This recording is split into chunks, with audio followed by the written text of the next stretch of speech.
அன்பான உறவுகளுக்கு வணக்கங்க. காவேரி டைரிய படிச்சு எல்லாத்தையுமே தெரிஞ்சு மயங்கி விழுகுறாங்க. சத்தத்தோட டமால்னு விழுக, எல்லாரும் அலறி அடிச்சு ஓடி வந்து, "டேய் காவேரி என்னம்மா ஆச்சு? என்னடா ஆச்சு?" அப்படின்னு பதட்டத்தோட தவிக்கிறாங்க. உடனே டக்குன்னு என்ன பண்றாங்க, விஜய்க்கு சாரதா கால் பண்ணி தகவல தெரிவிக்க, அவரு அட்டன் டைம்ல 5 நிமிஷத்துல வராரு. இங்க அப்படியே மயக்கத்தோட இருக்கிறாங்க. காவேரி காவேரின்னு எழுப்புறாங்க. எழுக்கவே இல்லங்க. அதுக்கப்புறம் "காவேரி பாரும்மா, டேய் நான் மாமா வந்திருக்கேன்" அப்படின்னு சொல்லிட்டு காருக்குள்ள தூக்கி ஓடிக்கொண்டே போட்டுறாரு. எல்லாரும் அள்ளி போட்டுக்கிட்டு ஆஸ்பத்திரிக்கு போறாங்க. ஆஸ்பத்திரிக்கு போனா, "என்னாச்சு? என்னாச்சு? என் புள்ள மயங்கி விழுந்துட்டா. என்னன்னு தெரியலையே!" அப்படிங்கல கங்கா என்ன பண்றாங்க, "இந்த படிச்சுக்கிட்டு இருந்திருப்பா போல இருக்கு. இது அவ பக்கத்துல கடந்துச்சு." அப்படிங்கல பார்க்குறாரு விஜய். "ஐயோ! இது என் டைரி. இது என்னோட கபோர்ட்ல வச்சிருந்தேன். இவ எப்ப எடுத்தா? என்ன மாப்பிள சொல்றீங்க? இது உங்க டைரியா?" "ஆமா அத்த." ஐயோ! அப்படின்னு உள்ளுக்க இருந்து பார்க்குறாங்க கங்கா. ஐயோ! நான் அதுல எல்லாமே எழுதியிருக்கேன். அப்ப அதான் மயங்கிட்டாளா? நம்ம தான் காவேரி, இந்த பொண்ணு தான் நான் அப்படின்னு நெனச்சுட்டு மயங்கிட்டாளா? ஐயோ! என் பிள்ளைக்கு ஒண்ணும் ஆயிறக்கூடாது முருகா, முருகா அப்படின்னு காவேரி அம்மா வேண்டிக்கிட்டே வர, "இங்க பாருங்க அத்த, ஒண்ணும் ஆகாது, ஒண்ணும் ஆகாது. என்னோட காதல் ஜெயிக்கும். என் காதல் என் பொண்டாட்டிய கொண்டு வரும். நீங்க பயப்படாதீங்க அத்த" அப்படின்னு சொல்லிட்டு ஆஸ்பத்திரியில சேர்த்துடுறாங்க. டாக்டரும் பார்க்குறாங்க, ட்ரீட்மெண்ட் பண்றாங்க. ஆனா கண்ணே திறக்கல. என்ன ஆச்சுன்னு கண்ண பிதுக்கி பார்க்குறாங்க, கைய பிடிச்சு பார்க்குறாங்க. நல்லா இருக்காங்க. எதுவுமே இல்லையே. அப்புறம் "ஏன் டாக்டர் இப்படி கிடக்கணும்?" அப்படின்னு விஜய் கேட்க, "அதான் தெரியல. மென்டலி ஏதாவது ஆயிருக்கா என்னன்னு புரியலையே. இப்ப இத என்ன சொல்றது?" அப்படின்ட்டு, "ஏம்மா ஏதாவது உண்மைகள் எதுவும் சொன்னீங்களா?" "இல்ல டாக்டர். ஆனா அவளா இந்த டைரிய பார்த்து படிச்சு தெரிஞ்சுக்கிட்டா." "ஓ! அதுதான். ஏம்மா படிச்சு படிச்சு சொன்னோம்ல. அவளுக்கா தெரியிற வரைக்கும், அவங்களா கண்டுபிடிக்கிற வரைக்கும் நீங்க எதுவும் சொல்லாதீங்கன்னு." "ஐயோ! டாக்டரே நாங்க சொல்லவே இல்ல. இப்ப நீங்க சொன்ன மாரி அவளா தான் கண்டுபிடிச்சிருக்கா." "ஐயோ! நான் அத சொல்லலம்மா. அவங்களா அந்த சுயநினைவு வர்ற வரைக்கும் நீங்க எதையும் சொல்லாதீங்கன்னு தானே சொன்னேன். ஏம்மா இப்படி பண்ணிட்டீங்க? ஒரு உயிரோட விளையாடுறீங்களேம்மா. உங்களுக்கு உயிரோட இருக்கிறது முக்கியமா? இல்ல." அப்படிங்கல, "டாக்டர்" அப்படின்னு கத்துறாங்க நம்ம விஜய். "என்ன டாக்டர் நீங்க ஏதாவது சொல்லி என் காதல கொச்சப்படுத்திடாதீங்க." "இல்லங்க சார், நான் சொல்ல வர்றது என்னன்னா, சேச்ச என் பொண்டாட்டி என் கூட வாழணும் அப்படிங்கிற ஆசைலாம் இல்ல சார். நான் உண்மைய சொல்றேன். என் பொண்டாட்டி உயிரோட இருந்தா போதும் சார். உங்களுக்கு ஒண்ணு தெரியுமா? அவ கல்யாணம் பண்ணிக்க போறேன்னு சொன்னா. பண்ணிக்கிட்டு என்கிட்ட அவ மனசார நல்லா இருந்தா போதும். அப்படி நினைச்சவன் சார் நானு. அப்படி இருக்கையில எப்படி சார் என் பொண்டாட்டிய நான் நான் அவளோட வாழணும் அப்படிங்கிறக்காண்டி உண்மைய நாங்க சொல்லுவோமா?" அப்படின்னு விஜய் சொல்ல, காவேரி கண்ண முழிச்சு அப்படியே கேட்டுக்கிட்டு இருக்காங்க. கண்ணில தார தாரையா போகுது. அப்போ விஜய், "நான் உங்க பொண்டாட்டியா? ம். நான் இது தெரியாம இருந்திருக்கனா? எனக்கு இன்னும் நினைப்பு வரலையே. விஜய் என் மேல இவ்வளவு உயிரா இருக்கீகளா? எந்த ஒரு மனுஷன் எதுக்காக வேணாலும், எத வேணாலும் விட்டுக் குடுக்கலாம். ஆனா உயிரா இருக்கிற பொண்டாட்டியவோ, இல்ல புருஷனையோ விட்டுக் குடுக்க மாட்டாங்கன்னு தான் நான் கேள்விப்பட்டிருக்கேன். ஆனா எவ்வளவு உயிர் வச்சிருந்தா என்ன என் விருப்பம் தான் உங்க விருப்பம்னு என்ன கல்யாணம் பண்ணி கொடுக்க நினைச்சிருக்கீங்களே விஜய். நீங்க எப்பேற்பட்டவங்க. நான் இப்பவே உங்களை கட்டி பிடிக்கணும் போல தோணுதே. Vijay I love you Vijay. I love you Vijay. உங்க நினைப்பு எனக்கு இல்ல. இருந்தாலும் இது நாள் வரைக்கும் பழகுனதை வச்சு நீங்க இருக்கிற குணத்துக்கும் அழகுக்கும், ஐயோ அம்மு ஏன் பிள்ளையா, ஐயோ இதை விட எனக்கு வேற என்ன வேணும் சொர்க்கம். எனக்கு நீ நினைவே வராட்டி பரவாயில்லடா. ஐ love யூடா Purusha, I love you அப்படிங்கல. Saradha என்ன பண்றாங்க, நாங்க எவ்வளவோ மறைச்சோம். ஆனா என் புள்ளைக்கு இப்படி ஆகும்னு நினைக்கவே இல்லையே. இப்ப அவங்களுக்கு நினைவு வருதா? வரலையா? ஒண்ணுமே புரியலையே அப்படின்னு சொல்லி டாக்டர் சொல்ல, எனக்கு ஒண்ணும் புரியல. கொஞ்சமாவது கண்ணு முழிச்சாலாவது அதுக்கப்புறம் அந்த பொண்ண தேத்திட்டு, அங்க எங்க நீங்க பழகுன இடம், நீங்க 2 வருஷம் வாழ்ந்த இடம், அங்கெல்லாம் போக வர இருந்தீங்கன்னா, அவங்களுக்கு நினைவு வரலாம். ஆனா, இந்த இப்போ கண்ணே முழிக்காம இருக்காங்களே, என்ன பண்றது? டாக்டர், இப்ப என்ன டாக்டர் பண்றது? என் உயிர் டாக்டர். இவ என் பொக்கிஷம் டாக்டர். இவள விட்டுட்டு நான் உயிர் வாழ்றேன்னா, நாங்க 2 பேரும் பெத்த புள்ளைக்காக தான். அந்த புள்ள மட்டும் இல்லாம இருந்தா, நான் என்னைக்கோ போயிருப்பேன் டாக்டர். என் உயிர காப்பாத்தி குடுங்க டாக்டர்." "ஹலோ விஜய், என்ன விஜய் சார் இப்படிலாம் பேசுறீங்க? அது உங்களுக்கு மட்டும்னு இல்ல.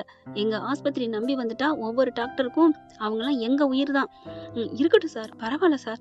இருந்தாலும் உங்க கால்ல விழுகுறேன்" அப்படின்னு பொசுக்குன்னு கால்ல விழுகுறாரு. "மாப்பிள, என்ன மாப்பிள நீங்க இருக்கிறதுக்கு இவங்க எனக்கு இப்ப கடவுள். அப்படி இருக்கையில கடவுள் கால்ல விழுகுறது தப்பு இல்ல அத்த. நீங்க தள்ளுங்க அத்த. உங்களுக்கு ஒரு பிள்ளை இல்லைன்னா இன்னொரு பிள்ளை." "மாப்பிள என்ன பார்த்து அப்படி சொல்லிட்டீங்க?" கங்காவும் உடனே, "ஆமா தம்பி, ஆமா. நீங்க இப்படிலாம் சொல்லக்கூடாது விஜய். ஏன்னா எங்கள எல்லாத்தையும் விட காவேரினா எங்க அம்மாவுக்கு ரொம்ப பிடிக்கும். உங்களுக்கு தெரியுமா தெரியாதா?" "அதெல்லாம் தெரியும் அத்த. எனக்கு என் பொண்டாட்டி எனக்கு வேணும்." "சார் ப்ளீஸ் சார், அவங்கள கண்ணு திறக்க வைங்களேன்." "என்ன பண்றது? எல்லாம் ஊசி போட்டாச்சு, எல்லாமே பண்ணியாச்சு. தண்ணி தெளிச்சு பார்த்தீங்களா?" இல்லையே, தண்ணி தெளிக்கலையே. என்ன சார் நீங்க? தண்ணி தெளிச்சு பார்க்க வேணாமா? அப்படியா? உங்க வைத்தியத்த விட தண்ணிலயா வரும்? காவேரி மனசுல நினைக்கிறாங்க. அட மக்கு மட சாம்பிராணிங்களே! தண்ணி தெளிச்சு எழுப்பணும்னு யாருக்காவது அறிவு இருக்கா? சீக்கிரம் தண்ணிய தெளிங்களேடா! நான் எவ்வளோ நேரம்டா தம் கட்டிக்கிட்டே இருக்கிறது? கொஞ்சோன்னு விளையாட்டு காமிக்கலான்னு இருந்தேன். நீங்க பேசுறது கேட்க கேட்க என் உள்ளமெல்லாம் கல்லூறுனுச்சு. அதனால இருந்தேன். நீங்க அழுகுறத பார்க்கல என்னால தாங்க முடியல விஜய். சீக்கிரம் தண்ணிய குடுங்கடா! தண்ணிய குடு விஜய் அப்படின்னு மனசுல நினைக்க, ஆ அப்படின்னு டக்குன்னு திரும்புறாரு. விஜய் திரும்பினோன்னே காவேரி நம்ம சாரதா என்ன பண்றாங்க, என்ன மாப்பிள என்ன? இல்ல காவேரி என்ன கூப்பிட்ட மாதிரி இருந்துச்சு. கூப்பிட்டாளா? என்ன தம்பி அவ கூப்பிட்ட மாதிரி உங்களுக்கு தோணுதா? ஆமாத்த, எனக்கு தோணுது. அவ மனசுக்குள்ள என்ன தேடுறான்னு நினைக்கிறேன். ஐயோ எப்படிரா நான் நினைக்கிறது அப்படியே சொல்றியடா. ஐயோ என் புருஷா அப்படின்னு காவேரி நினைக்க, அத்த எனக்கு என் காவேரி என்ன தேடுறா, என்ன நினைக்கிறா, ஆனா மனசுக்குள்ள நினைக்கிறா. எனக்கு ஒரு மாதிரியா இருக்கே. டாக்டர் என் பொண்டாட்டியை எப்படியாவது காப்பாத்துங்க. இருங்க போய் தண்ணி பாட்டில் எடுத்துட்டு வாங்க அப்படின்னு சொல்ல தண்ணி எடுத்துட்டு வராங்க. விஜயை கொடுக்குறாங்க. விஜய் நீங்க தண்ணியை தெளிங்க. தண்ணி தெளிச்சும் எழுப்பலைன்னா, டேய் சீக்கிரம் தண்ணியை தெளிங்கடா. காவேரி மைண்டு வயசுங்க. தண்ணியை தெளிச்சு எழுப்பலைன்னா என்ன டாக்டர் பண்றது அப்படின்னு விஜய் தெளிக்காம கேட்க, ஒன்று பண்ணலாம். என்ன? உங்களுக்கு அவங்க உங்க நினைவு இல்லைனாலும் நீங்க அவங்க கிட்ட வாழ்ந்துக்கிட்டு தான் இருக்கீங்க. அதனால அப்படிங்கிற சொல்லுங்க டாக்டர், என்ன பண்ணணும்? நாங்களாம் வெளியில போயிடுறோம், நீங்க வெளில போறீங்களா? அப்புறம் என் காவேரி மட்டும் உள்ளுக்கு ஒத்தையா இருந்து என்ன பண்ணுவா? ஐயோ சொல்றத கேளுங்க விஜய், முழுசா கேளுங்க. சரி சொல்லுங்க. தண்ணி தெளிச்சும் கண்ணை முழிக்கலைன்னா நீங்க கொஞ்சம் கிணத்துக்குள்ள விழுந்தா தூக்கி வச்சு மூச்சை கொடுப்பாங்க இல்லையா, அது மாதிரி நீங்க அவங்கள கொஞ்சம் ஹக் பண்ணி ஒரு கிஸ் கொடுத்தா அவங்களுக்கு ஒரு வேளை உணர்வு வரலாம். டாக்டர் என்ன டாக்டர் இப்படிலாமா ஒரு வைத்தியம் இருக்கு அப்படின்னு விஜய் சொல்ல, சாரதா என்ன பண்றாங்க, தம்பி சும்மா இருங்க தம்பி, டாக்டர் இன்னைக்கு தான் உருப்படியானது சொல்லியிருக்காங்க. சாரதாவே என்னமோ அவங்க சந்தானத்தை கட்டிப்பிடிக்க சொன்ன மாதிரி அப்படி ஒரு வெக்கப்பட்டுக்கிட்டு, போங்க தம்பி நீங்க டாக்டர் சொன்னதை கேளுங்க தம்பி அப்படின்னு சொல்லிட்டு, அப்படியே கங்கா நான் சொல்றது கரெக்ட் தானடி? ஆமாம்மா. எங்க கரெக்டு? ஏன் மாப்பிள்ள கொடுங்கன்னு சொல்லிவிட்டு எல்லாரும் இங்கே நின்னா நான் எப்படி கொடுக்குறது? ஐயோ ஆமாம்ல, ஃபர்ஸ்ட்டு தண்ணி தெளிச்சிருங்க, அதுக்கப்புறம் முழிக்கலைன்னா நாங்கள் போயிடுறோம், நீங்கள் உங்கள் வேலையை பாருங்க அப்படின்னு கங்கா சொல்ல, ரைட் கோதாவரி அப்படின்னு சொல்ல, காவேரி என்ன பண்ணுறாங்க, ஆஹா இப்படி வருதா கண்ணா லட்டு திங்க ஆசையான்னு 2 லட்டா? ஏ காவேரி தண்ணி தெளிச்சா எந்திரிச்சிடாதடி, இன்னைக்கு உனக்கு ஜாக்பாட்டடி. உன் ஆசைய கனவுல வந்த உன்னோட அன்பு காதலன் இல்ல புருஷன், உன் அம்மாவோட அப்பா உன்னைய கட்டி அணைச்சு இறுக்கி அணைச்சு ஒரு உம்மா தருங்கிற மாதிரி கொடுக்க போறாரு. அதனால பல்ல கடிச்சுக்கடி காவேரி, பல்ல கடிச்சுக்கடி பாண்டிச்செல்வி அப்படிங்கிற மாதிரி தாங்க வருது பாக்குப்பா. இப்போ என்ன பண்றாங்க, சரின்னு சொல்லிட்டு தண்ணியை கொஞ்சம் எடுத்து அப்படி தெளிக்கிறாரு. அப்படியே பட்டும் படாம டாக்டர் பாக்குறாங்க. ஹலோ என்ன தண்ணி தெளிக்கிறீங்க, சப்புன்னு அடிங்க. தண்ணி பட்டா கூட என் பொண்டாட்டி மனசு நோகக்கூடாது, உருவமும் நோகக்கூடாது, என்ன நினைச்சிட்டு இருக்கீங்க? என்ன சார் என்ன? ஆமா சார், ஒரு பாட்டுல விஜய் பாடியிருப்பாரு தெரியுமா, உன்மேல் பூ விழுந்தாலும் என் உள்ள நொந்துடுவேன்னு ஒரு பாட்டு பாடியிருக்காரு பிரியமுடன் படத்துல. அந்த மாதிரிதான் அவரது சக்திக்கு பூ விழுந்தாலும் தாங்க மாட்டேன்னு சொல்லியிருக்காரு. என்னோடதுக்கு என் பொண்டாட்டி மேல ஒரு தண்ணி விழுந்தாலும் நான் தாங்க மாட்டேன். அதனாலதான் சு அப்படின்னு நெகத்துல அப்படி தெளிப்பா பார்த்தீங்களா, அந்த மாதிரி தெளிக்கிறாங்க காவேரி. ஐயோ எவ்வளவு நல்ல மனுஷனா இருக்காரு. சே இந்த மனுஷனையா நான் திட்டி ஒதுக்குனேன், அதுலயும் பிளான் போட்டிங்களா பிள்ளைய வச்சுன்னு கேட்டனே. அடியே காவேரி, வீட்டுக்கு போனோன்னே உன் வாயை அந்த கொல்லிக்கட்டை எடுத்து காவேரி என்னென்ன வார்த்தை இருக்கோ உன் வாயை நீயே திட்டணுண்டி, உன் கையையும் திட்டிக்கணுண்டி, என்னென்ன பேசுன, கொஞ்சம் அந்த மாதிரி பேசுன அந்த பிள்ளைய அப்ச என் காதலனை. ஐயோ எனக்கு நானே திட்டிக்க வேண்டியதா இருக்கே. ஐயோ என் புருஷா, என் மேல உன் பொண்டாட்டி மேல உள்ள பாசத்துல பின்னாடி வந்திருக்கீங்களே, இது தெரியாம நான் திட்டேன்னு மனசுக்குள்ள நினைக்க, சார் கொஞ்சம் கூட தண்ணி தெளிங்க அப்படின்னு சொல்ல, சாரதா படக்குன்னு வாங்க, அடி ஆத்தா வாங்காதடி, கொடுங்க தம்பி அப்படின்னு வாங்கிட்டு தண்ணி தெளிக்க போறாங்க. அப்படியே கையை வச்சு மறைச்சிடுறாரு. என்ன தம்பி வேணாத்த ப்ளீஸ் சொன்னா கேளுங்க, அவன் மேல தண்ணியெல்லாம் தெளிக்க வேணாத்த அப்படிங்கல. டாக்டர் என்ன பண்றாங்க, சரி அப்போ உங்க வைத்தியத்தை பாருங்க அப்படின்ட்டு போக, கங்காவும் சரி போறோம் அப்படிங்கல. சாரதா நிக்கிறாங்களா, என்னத்த ஏன் நிக்கிறீங்க? இல்ல தம்பி, ஒண்ணு என் மனசுக்குள்ள தோணுச்சு, கேட்டுட்டு போகட்டா? என்னத்த கேட்க போறீங்க, கேளுங்கத்த. அது சொல்லுங்கத்த. இல்ல, நீங்க தண்ணி லைட்டா தெளிச்சீங்கல்ல, அது ஏன்னு சொல்லட்டா? ஏன் அத்த? என் பொண்டாட்டி மேல ஏதோ ஒரு தூசி திரும்ப கூட படக்கூடாதுங்கறக்காக தான் நான் அப்படி லைட்டா தெளிச்சேன். அதெல்லாம் இல்ல. காரணம் வேற. சொல்லுங்க அத்த.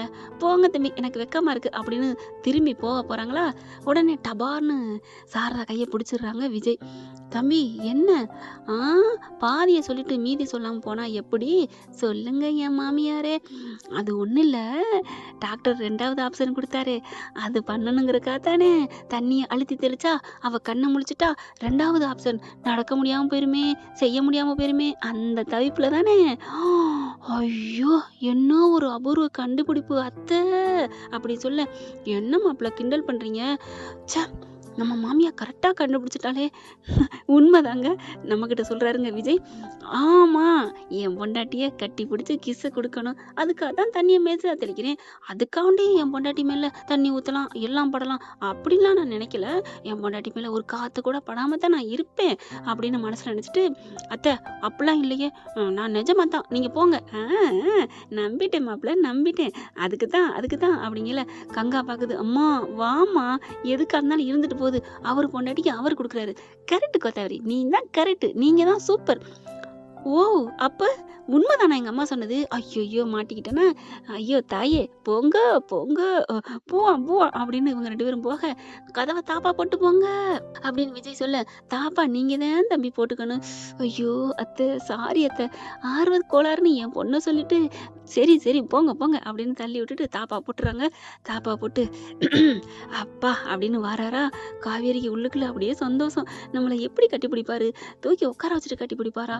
எப்படி முத்தம் குடுப்பாங்க? அப்படியே கிளுகிளுங்குது மனசுக்குள்ள. இங்க சிங்கம் ஒன்று புறப்பட்டதேன்னு விஜய் வாராரு. வந்து அப்படியே பக்கத்துல வந்து உட்கார்றாரு. காவேரி, டேய் அம்மு, டேய் செல்லம் அப்படின்னு தூக்கி வச்சு அப்படியே மார்போட தோளோட சாச்சுக்கிறாரு. டேய் அம்மு அப்படி பார்க்குறாங்க. கண்ணை மூடிட்டே இருக்கிறாங்க. ஐ லவ் யூடா. டேய் நீ தாண்டா என் உலகம். ஏன்டா என்னை மறந்த? என் நினைப்பு உனக்கு வல்லையாடா? நான் காமெடியாக பேசுகிறேன்டா. உன்னை நீ இல்லாதத நான் ஏதோ பேசி தீர்த்துக்கிறேன்டா. மற்றபடி நீ எனக்கு உசுருடா. நீ எனக்கு வேணும்டா. எனக்கு எப்படி இருக்கு தெரியுமா? நம்ம அம்முக்காண்டி தாண்டா நான் வாழ்ந்துட்டுருக்கேன். உன் பேரை தான் நான் வச்சு காவேரின்னு கூப்பிட்டு வளர்த்துக்கிட்டு இருக்கேன் தெரியுமா? காவேரி, நீ என்னை அப்படியே மனசு முழுக்க எடுத்துட்டு போயிட்டடா. என் கண்ணு முன்னால் இருந்தோம் உன்னை நான் ஒன்றும் பண்ண முடியல. எனக்கு பண்ணுறது பெருசு இல்லைம்மா. நீ எனக்கு நீ உயிரோடு இருக்கணும், அது போதும். நீ இப்போ கண்ணு முழிச்சு ஒன்றும் இல்லை நான் நல்லா இருக்கேன் அப்படின்னு சொன்னாலே போதும். விஜய்னு என் பேரை கூட சொல்ல வேணாம். நீ விஜய்னு சொன்னாலே எனக்கு அவ்வளோ சந்தோஷம். விஜய் ஐ லவ் யூ அப்படின்னு நீ சொன்னீன்னா அடுத்த நிமிஷமே நான் என் உயிரை கூட விடுவேன் அப்படிங்கிற மனசுக்குள்ள ஐயோ என்ன இப்படிலாம் சொல்கிறாரு அப்படின்னு நினைக்கிறாங்க. விஜய் ஒன்று சொல்கிறதுக்கு இவங்க கவுண்டர் மனசுக்குள்ளே கொடுத்துக்கிறாங்க. என் மேலே இவ்வளோ காதலாமாமா அப்படின்னு நினைக்கிறாங்க. நீ இல்லாமல் நான் எப்படா வாழுவேன் அப்படின்னு சொல்ல, அதான் வாழ்ந்திருக்கீங்களே 5 வருஷம் அப்படின்னு மனசுல நினைக்க, அப்படின்னு குனிகிறாரு. காவேரி நீ ஏதோ சொன்னியாடா? நீ ஏதோ சொல்ற மாதிரியே இருக்குடா. அட பயப்புள்ள, நான் மனசுல நினைக்கிறதெல்லாம் சொல்றானே. ஐயோ இந்த அளவுக்கு என் மேல பைத்தியமா இருக்கிறான். டேய் நான் தாண்டா 5 வருஷம் வேஸ்ட் பண்ணிட்டேன். சீக்கிரம் டாக்டர் சொன்னதை நிறைவேத்துடா மாமா. காவேரி அப்படின்னு மறுபடியும் குனிகிறாரு. ஏதோ சொல்ற மாதிரியே இருக்கே. இவ என்னைய கட்டுப்பிடி மாமான்னு சொல்ற மாதிரியே இருக்கேன்னு விஜய் புலம்புறாருங்க. இங்க காவேரி என்ன பண்றாங்க? எப்படி நம்ம சொல்றதெல்லாம் வெளியில தெரியுது? ஒருவேளை மைண்ட் வாய்ஸ்ன்னு சத்தமா பேசிடுறோமோ அப்படின்னு காவேரி மனசுல நினைக்க, அதுக்கப்புறம் மெல்ல தூக்கிக்கிட்டு அப்படியே காவேரி என்ன பாருமா காவேரி அப்படின்னு சொல்ல, ஒருவேளை கண்ணை முழிப்பமா, இந்த மனுஷன் காதல் வச்சிருக்கிறத பார்த்தா கட்டி பிடிக்காம போனாலும் போயிடுவாரோ அப்படின்னு நினச்சிட்டு இருக்காங்க. அப்படியே என்ன பண்றாங்க, கண்ணை அப்படியே முழிச்சு மெல்ல முழிச்சு, விஜய் மாமா ஏய் என்ன தெரியுதா உனக்கு? ஆமா, என்னை விட்டுற மாட்டீங்களே, உங்க மேல நான் உயிரா இருக்கேன். என்னை விட்டுறாதீங்க, எந்த நிலையும் என்னை விட்டுறாதீங்க. என்னை கட்டி பிடிங்க மாமா, என்னை முத்தம் கொடுங்க மாமா. என்னது டாக்டர் சொன்னதை நீ சொல்ற? என்னை கட்டி பிடிங்க மாமா அப்படின்னு சொல்ல, இறுக்கி அப்படியே கையை பிடிக்கிறாரு. கையை பிடிச்ச கையோட காதோரத்துல 2 கையையும் விட்டு அந்த முடிக்கல 10 விரல்களையும் கோதி இறுக்கிய திருப்பி அப்படியே கமலஹாசன் முத்தம் சப்பக்குன்னு கொடுக்க, சப்புன்னு கொடுக்குறாருங்க. பார்த்தீங்கன்னா அப்படிதான் அள்ளு விடுது காவேரிக்கு.